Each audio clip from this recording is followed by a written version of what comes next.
नया टॉपिक होगा अपना आज शब्द विचार। ठीक है ना। जब अपन लोगों ने व्याकरण प्रारंभ की थी तब व्याकरण की तीन भागों में बांटा था। एक तो था अपना वर्ण विचार, ठीक है ना, और एक था अपना शब्द विचार, और एक था अपना वाक्य विचार। वर्ण विचार का जिक्र कर लिया आपने, ठीक है ना। संधि भी जिक्र कर ली। संधि में वर्णों का ही योग होता है, इसलिए संधि वाला टॉपिक है ना वो वर्ण की कैटेगरी में ही आ जाता है, ठीक है ना। अब वर्ण का कहानी हुई समाप्त। आगे वाला टॉपिक हो जाएगा अपना शब्द, और शब्द होने के बाद वाक्य पढ़ लेंगे, हिंदी क्या हो जाएगी, समाप्त हो जाएगी उसके बाद कंप्लीट। आज होगा अपना शब्द विचार। तो लिखना नहीं है और नई बातें करनी है, नया टॉपिक है, बढ़िया से समझना है इसको, ठीक है ना। अब संधि टॉपिक अपना पूरा हो चुका है और वर्ण विचार पूरा हो चुका है। दो टॉपिक पूरे अपने, यानी वर्णमाला और संधि। तो उनके लिए तैयार रहना लोग, सरप्राइज टेस्ट कभी भी हो सकता है, क्यों भी सरवण, ठीक है ना। संधि में किसी को कोई दिक्कत? अरे नए वालों से पूछ रहा हूं मैं, आपको दिक्कत है बताएंगे, कोई बात नहीं।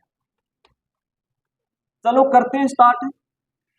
शब्द और विचार। देखो विचार से अपन लोग भली भांति परिचित है। जब अपन लोगों ने व्याकरण शुरू की थी उससे पहले हिंदी का जब बेसिक पढ़ रहे थे, सामान्य परिचय, तो विचार का जिक्र किया था। विचार क्या होते हैं? मनुष्य की ध्वन्यात्मक इकाई, ठीक है। नया शब्द है अपना क्या? शब्द, यानी शब्द किसे कहते हैं अपना, इसके बारे में थोड़ी चर्चा कर लेते हैं, थोड़ी बेसिक बेसिक बात। देखो एक वर्ण था, एक शब्द है और एक वाक्य, ये तीन चीज है। वर्ण किसे कहते हैं? भाषा की सबसे छोटी लिखित इकाई, ठीक है ना। शब्द किसे कहेंगे? वर्णों का सार्थक समूह है, यानी समूह होना चाहिए कैसा? सार्थक। और शब्दों का सार्थक समूह क्या बन जाएगा? वाक्य बन जाएगा। ये अपन लोग पहले पढ़ चुके हैं।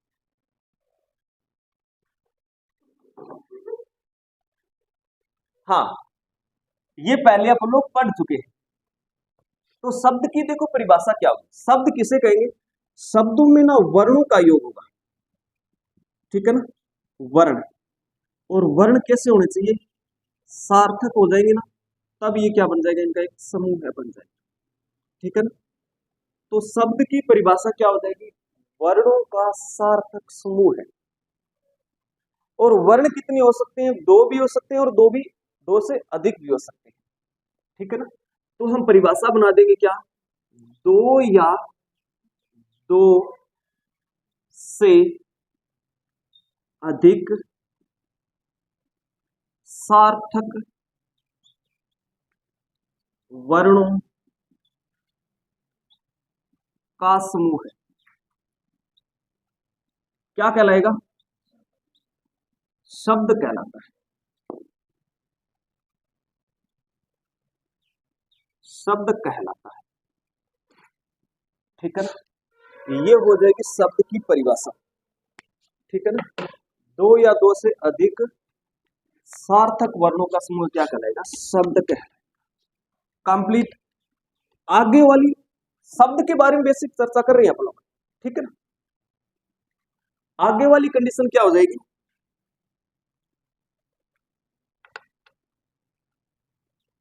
आगे वाला आप टॉपिक ध्यान रखना।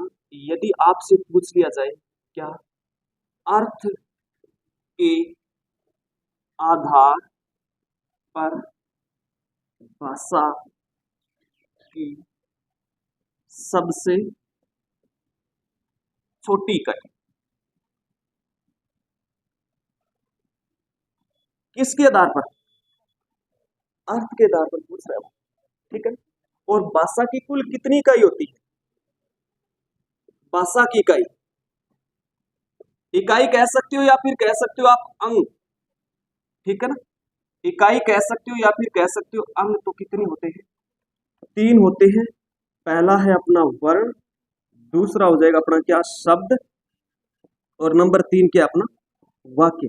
ये कहानी अपन लोग पहले पढ़ चुके हैं, ठीक है ना। दोबारा से जान लेते हैं ताकि थोड़ा रिवाइज हो जाए। अब पूछा क्या जा रहा है आपसे, अर्थ के आधार पर भाषा की सबसे छोटी इकाई, ठीक है ना।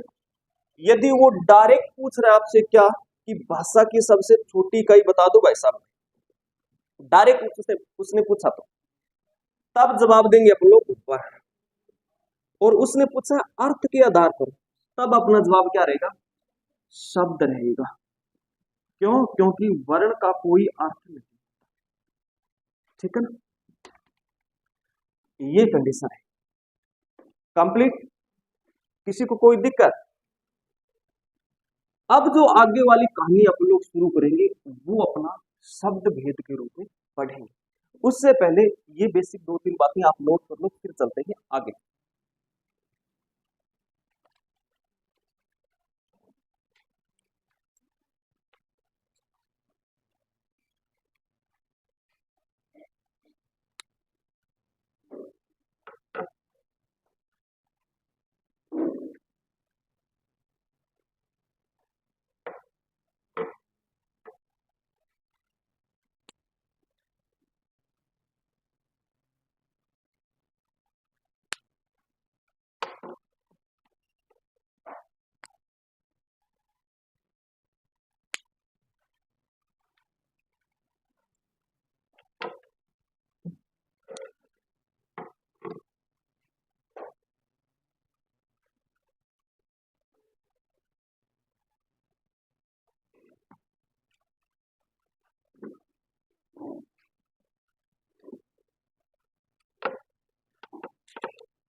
चलें।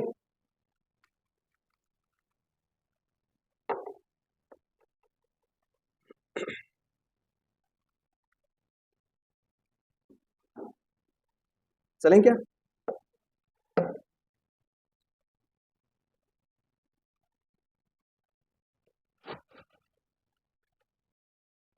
चलो चलो।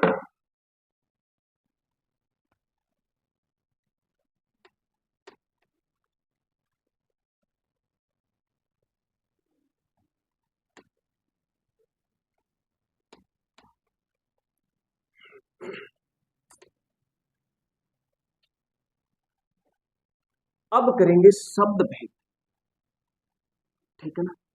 यानी शब्दों का भेद करेंगे अलग, ठीक है ना।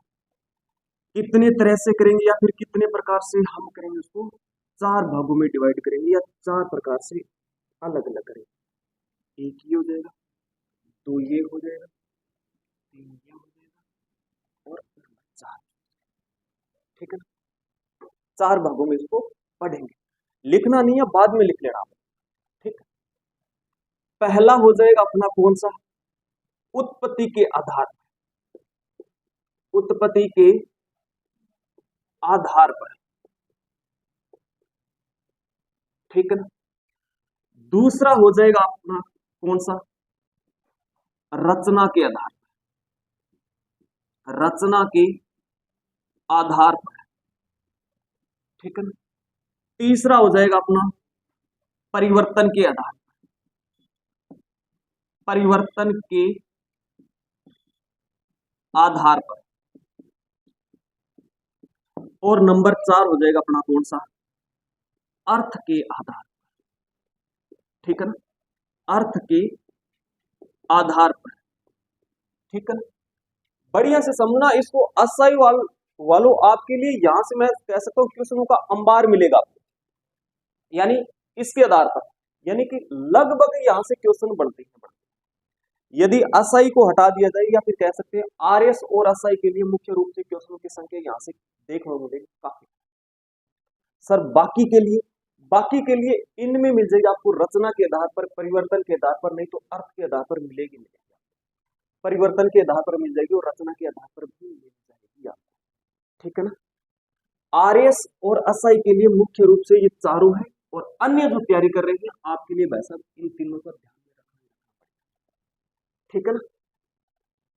अब देख लेते हैं उत्पत्ति के आधार पर होंगे उसको कितने प्रकार से अपन लोग आगे और पढ़ेंगे। इसको पढ़ेंगे 5 प्रकार से, ठीक है ना। और जो रचना के आधार पर है इसको हम पढ़ेंगे 3 प्रकार से, परिवर्तन के आधार पर इसको पढ़ेंगे हम 2 प्रकार से, अर्थ के आधार पर इसको हम 7 पढ़ेंगे। और कई बुकों में आपको 7 से प्लस भी मिल जाएगा, 8 भी मिल सकता है, 9 भी मिल सकता है, कम भी मिल सकता है, 6 भी मिल जाएगा। कंप्लीट। शब्द भेद कितने प्रकार से, 4 प्रकार से, उत्पत्ति के आधार पर, रचना के आधार पर, परिवर्तन के आधार पर और अर्थ के आधार पर। आगे इसके अपन लोगों ने प्रकार लिख दिए, क्या इतने इतने प्रकार में भागों में इसको डिवाइड करेंगे। पहला जान लेते हैं उत्पत्ति के आधार। 5 प्रकार देखो इनकी कौन कौन सी।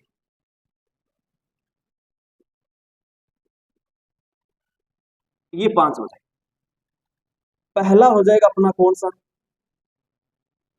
तत्सम, ठीक। दूसरा हो जाएगा अपना तद्भव, ठीक है ना, दहल रहेगा। तीसरा हो जाएगा अपना देशज,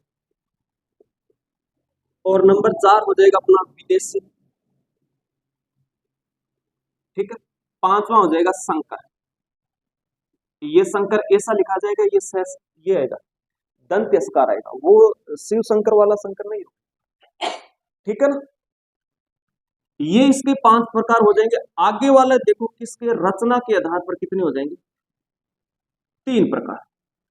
पहला हो जाएगा अपना कौन सा, रूढ़, ठीक। आगे वाला हो जाएगा अपना कौन सा, यौगिक। तीसरा हो जाएगा अपना कौन सा, योग रूढ़, ठीक है ना।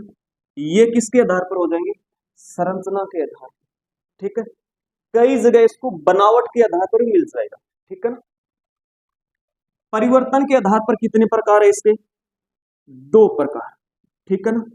पहला कौन सा हो जाएगा, विकारी, और दूसरा कौन सा हो जाएगा, अविकारी। विकारी आप इसको अव्यय भी कह सकते हो, ठीक है ना, अव्यय स्वरूप भी चलता है। ये किसके आधार पर हो जाएंगे, परिवर्तन के आधार पर।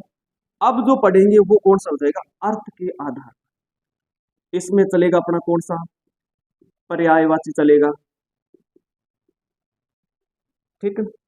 उसके बाद अपना विलोम है,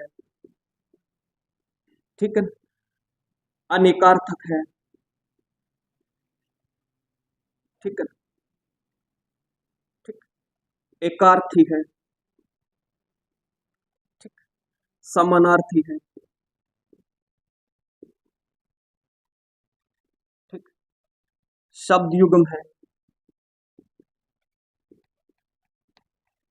वाक्यांश है, ठीक, 7, ठीक है। ये चलती है। कुछ बुक के अंदर इसमें आगे और जोड़ देते हैं, कुछ लोगों के मुहावरे भी जोड़ देते हैं, कुछ इसमें संख्या कुछ घटाकर 5-6 भी कर देते हैं, ठीक है ना। तो अपन लोग इन शब्द विचार में इन सभी की चर्चा करेंगे, ठीक है ना। हिंदी को कितने भागों में बांटा अपन लोगों ने, 3 भागों में। पहला वर्ण हो गया, और उसके बाद अपन लोग पढ़ रहे हैं शब्द। इतने सारे के सारे टॉपिक क्या कहलाएंगे, अपने शब्द कहलाएंगे, जिसमें संज्ञा, सर्वनाम, उपसर्ग, प्रत्यय, समास सारे के सारे इसमें आ गए।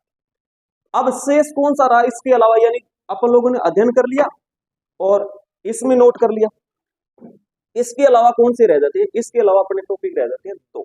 एक तो शब्द विचार, सॉरी वाक्य विचार, जिसे आपने पढ़ा होगा संयुक्त वाक्य, मिश्र वाक्य और सरल वाक्य। एक टॉपिक वो रह जाता है और एक रह जाता है वाक्य शुद्धि।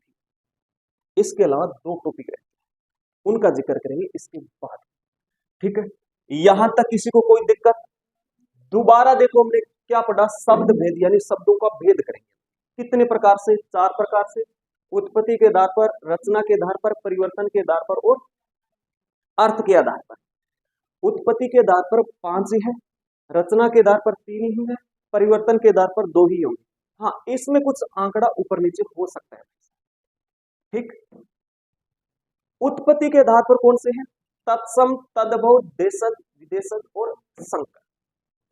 यहां से क्वेश्चन सबसे ज्यादा पूछे जाते हैं, तो असाई वालों आपके लिए। ठीक है ना, जो आपको बताने की जरूरत ही नहीं है, वो पता ही। आगे वाला देखो, रचना के आधार पर कितने हो जाएंगे इसके? 3, रूढ़, यौगिक और योगरूढ़। आगे विकारी और अविकारी, आगे पर्याय विलोम और ये हो जाए। अब कईयों के दिमाग में ये आ रहा है, सर इनके बारे में तो हमें पता है, पर्याय विलोम कौन से होते हैं हम पढ़ लेंगे। तत्सम तद्भव थोड़े बहुत सुने हैं हमने, लेकिन जानते हम भी नहीं। तो इस इनके मतलब तो बताओ। बिल्कुल हम जिक्र करेंगे। ठीक है ना, पहले इनका जिक्र कर लेंगे, फिर इसका जिक्र करेंगे, फिर नंबर 3 का, फिर आगे बढ़ेंगे। ठीक है ना, उससे पहले यहां तक किसी को कोई दिक्कत? ये केवल तथ्य है। ठीक है ना, समझने वाली कहानी कोई नहीं है इसमें। ठीक है ना, ये तथ्य है जो आपको ध्यान में रखना है। इतनी कहानी नोट करो, फिर एक एक प्रकार उठाएंगे, जिक्र करते हुए चलेंगे।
कर लिया नोट? आपने कर लिया नोट? आओ के नोट करियो भाई। हम्म। ओ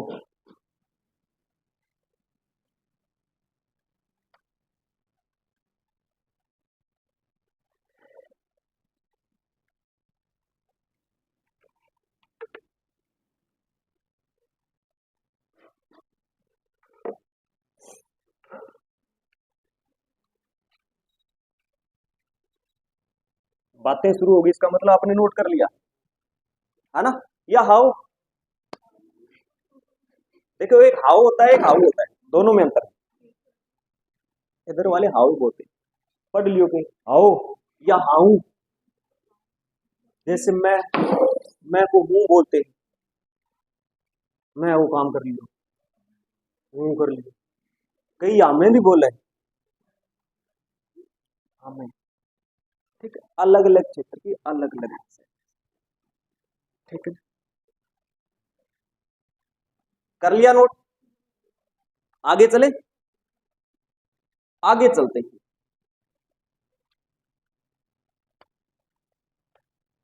अच्छा, सर्दी जुकाम हो बच्चे डाउन या चपेट में आ गया? हाँ,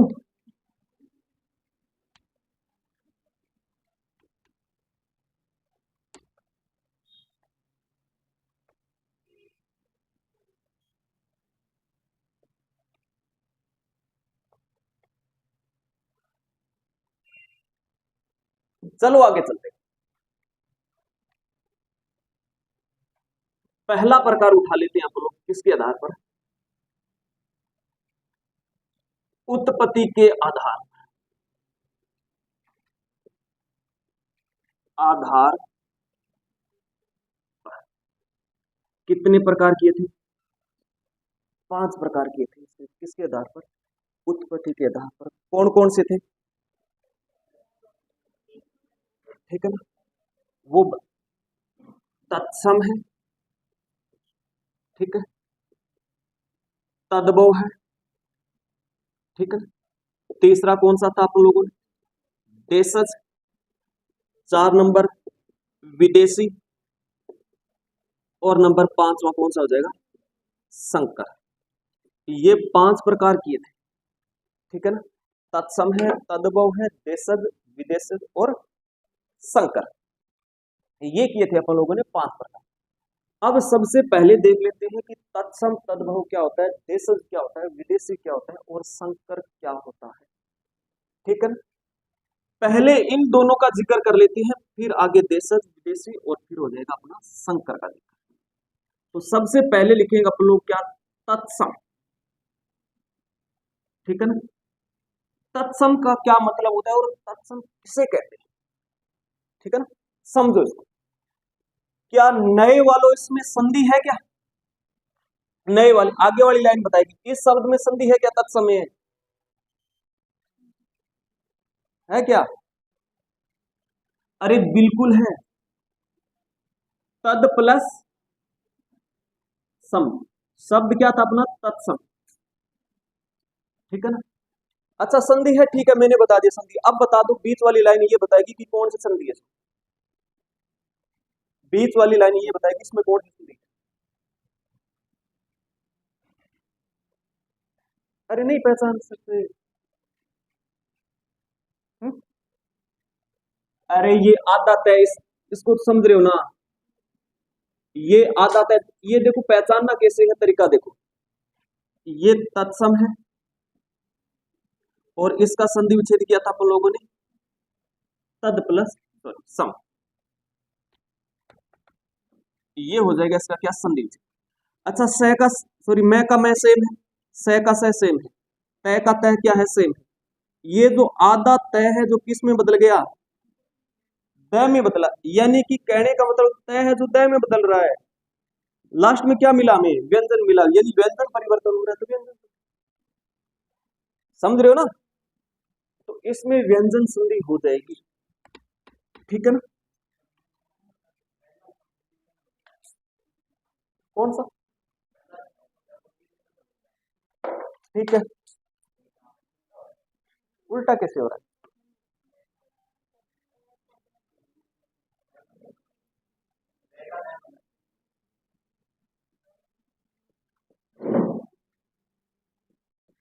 ये सब था, ठीक है, इसका ये संधि विच्छेद हो गया, ठीक है।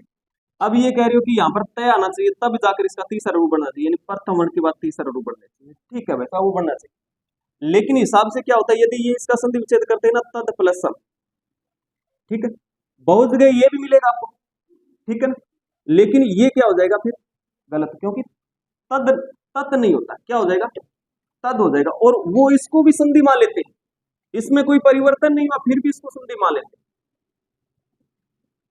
तत् प्लस सम, इसमें कोई परिवर्तन नहीं है, तय का तय, ये तय सेम का सेम है, लेकिन फिर भी इसको संधि मान लेते हैं, लेकिन तद तत् नहीं होगा, तद होगा, ठीक है।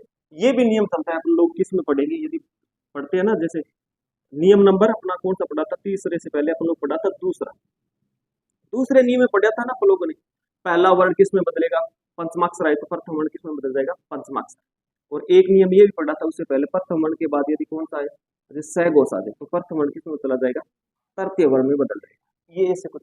अब नियम नंबर इसमें पढ़ते हैं ना पहले में, इसमें कुछ बहुत सारे ऐसे एग्जाम्पल मिलेंगे जो आपको इसके तरह मिलेंगे, क्यों, क्योंकि यदि उसमें देखेंगे ना तो ये वाला मिलेगा आपको, उद मिलेगा, नियम नंबर इसके आधार पर चलेंगे, वो उत ही बढ़ेगा, ठीक है, और उसके हिसाब से ये उद के स्थान पर क्या बना चाहिए, उद बना चाहिए, ठीक वैसे ही क्या बना चाहिए, तद बना, ठीक है, कौन सी संधि में, संधि अपनी व्यंजन से,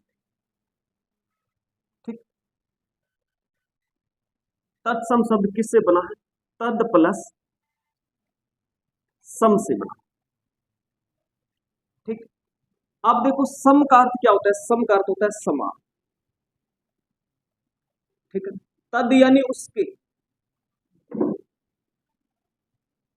ठीक है, उसके समान किसका जिक्र हो रहा है यहां पर, संस्कृत भाषा का, यानी कि संस्कृत के समान, जो संस्कृत में थे ना उसके समान होगा, वो क्या कहलाएगा, तत्सम कहलाएगा, ठीक है ना।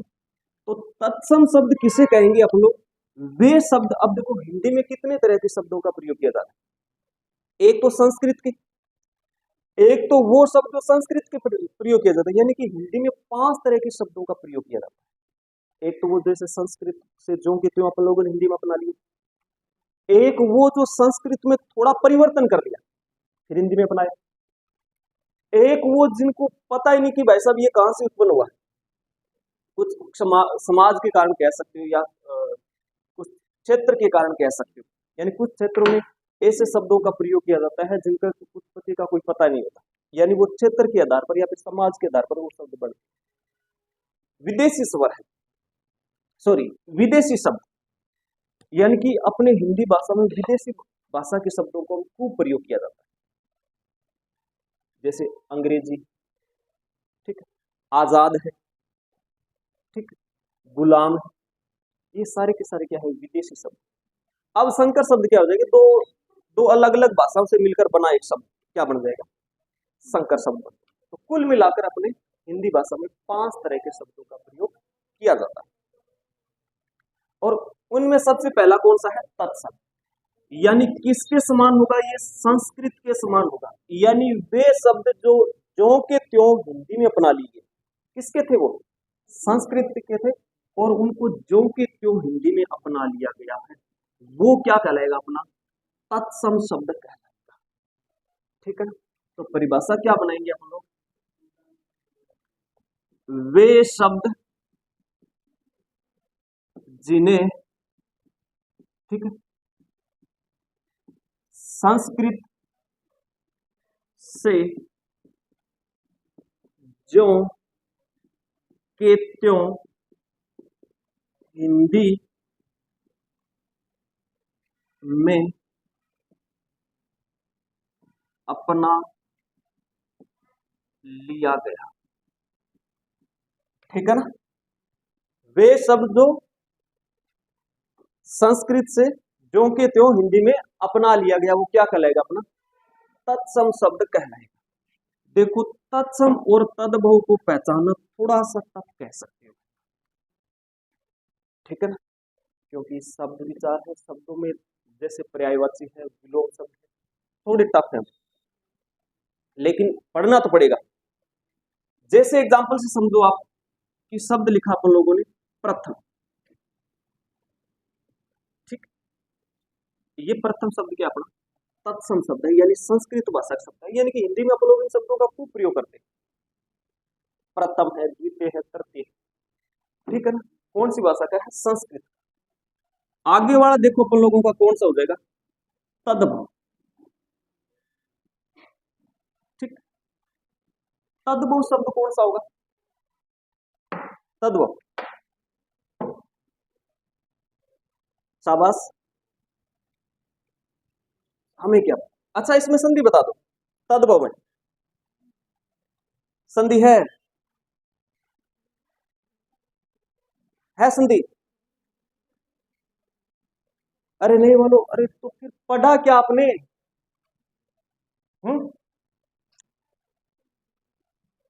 तद प्लस भव होगा इसका संधि विच्छेद, कोई संधि नहीं है, संयोग है, ठीक है ना।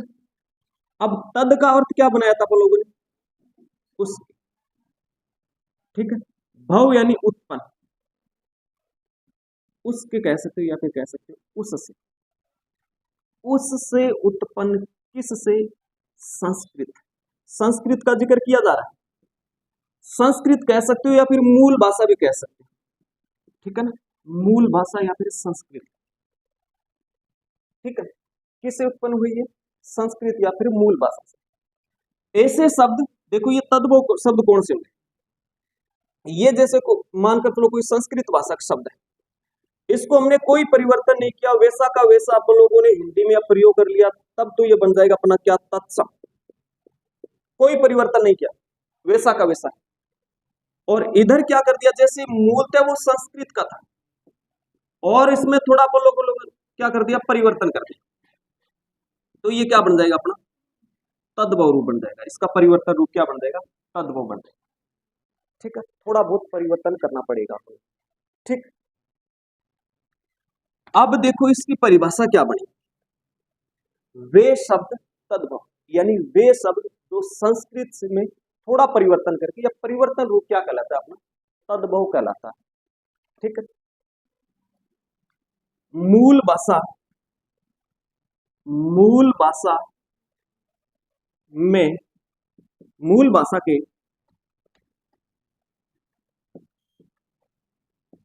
मूल भाषा के शब्दों को परिवर्तन करके हिंदी में अपनाए गए शब्द क्या कहलाएंगे अपने? तद्भव कहलाएंगे। जैसे इधर प्रथम लिखा, तो प्रथम का तद्भव क्या हो जाएगा? पहला। और समझो, जैसे आसान सा शब्द है, जैसे लिखा अपन लोगों ने अग्नि, अग्नि संस्कृत भाषा का शब्द है, तो अपन लोग क्या बोलेंगे? तद्भव रूप क्या हो जाएगा इसका? आग हो जाएगा, ठीक है ना। अब देखो थोड़ा इसको समझने का तरीका, घर पे अपन लोग जिन शब्दों का प्रयोग करते हैं ना, वो सारे के सारे तद्भव है, सारे के सारे तद्भव, ठीक। और जो अपन लोग देखते हैं ना, रामायण है, महाभारत देखते होंगे आप, उनमें जो शब्दों का प्रयोग किया जाता है वो सारे के सारे क्या होंगे? तत्सम शब्द, तो ये कहलाएंगे अपने क्या? तत्सम और तद्भव, ठीक है। किसी को कोई दिक्कत? अरे किसी को कोई दिक्कत?